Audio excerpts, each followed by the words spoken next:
தொடர்ந்து பாருங்கள், ஆதரவு கொடுங்க, சப்ஸ்கிரைப் பண்ணுங்கள், லைக் பண்ணுங்கள். பாக்கியலட்சுமி தொடரில் தாத்தா இறந்து முடிந்த நிலையில் எழில் பழையபடி தனி வீடு பார்த்துருந்தாரு. அதுக்கு தனியாக போயிடுறாரு. அங்கே வரும் பாக்கியலட்சுமி வீட்டுக்கு தேவையான பொருட்கள்லாம் வாங்கிட்டு வராங்க. எழில் எதுக்குமா இதெல்லாம் வாங்கிட்டு வரீங்க, தனியாக வந்துமா இதெல்லாம் கொடுக்கணுன்னு கேட்குறாரு. அதெல்லாம் ஒன்றும் நான் பெருசாக வாங்கிட்டு வரல, கொஞ்சம் ஜாமான் தான் வாங்கிட்டு வந்துருக்கிறேன்றாங்க. எழில் ஃபோன் பேசுகிறதுக்கு வெளியே போயிடுறாரு. அதே நேரத்தில் அமிர்தாவும் குழந்தைக்கு சாப்பாடு கொடுக்குறதுக்கு கூப்பிட்டு போயிடுறாங்க. அப்போ இங்கே இருக்கிற அமிர்தாவுடைய அம்மா அவங்க மேலே எனக்கு கொஞ்சம் வருத்தம் தான் அப்படின்றாங்க. என்னென்னு சொல்லுன்னு கேட்குறாங்க. நீங்கள் இந்த நேரத்தில் விட்டு அனுப்புவீங்கன்னு நாங்கள் எதிர்பார்க்கல.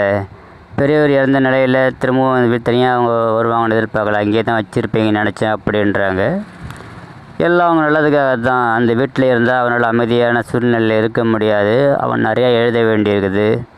வாழ்க்கையில் முன்னேறணும்னா அவங்க 2 பேரும் அமைதியான சூழ்நிலையில் வாழணும், அப்போ தான் அவங்க வாழ்க்கை நல்லா இருக்கும் அப்படின்றாங்க. செல்வி குறுக்கிட்டு,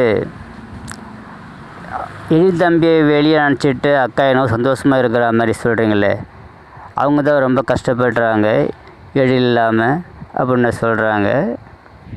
எனக்கு எல்லா சூழ்நிலையும் கூடவே இருந்து எனக்கு உதவி செய்கிறவன் எழில் தான் அப்படின்னு பாக்கியாவும் சொல்கிறாங்க. பிறகு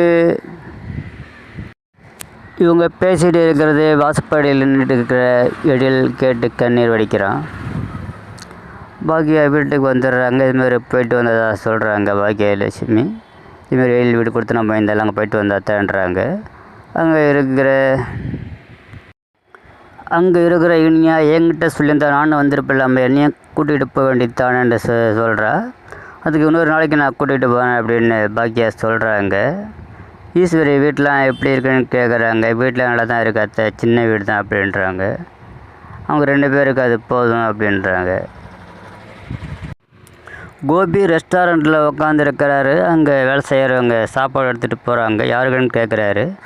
ராதிகா ஆஃபீஸுக்குன்றாரு. மணி என்னாச்சு, இவ்வளோ நேரம் ஆச்சு, இப்போ தான் கொண்டு போகிறீங்களா, பொறுப்பாக இருக்க மாட்டீங்களா, சீக்கிரம் போங்கன்னு சொல்லி அனுப்பிச்சி விட்றாரு. அங்கே வர அவங்க ஃப்ரெண்டுக்கிட்ட நின்றா டென்ஷனாக இருக்கிற அப்படின்றாரு. என்ன தனியால் ஆக்கிட்டாங்க,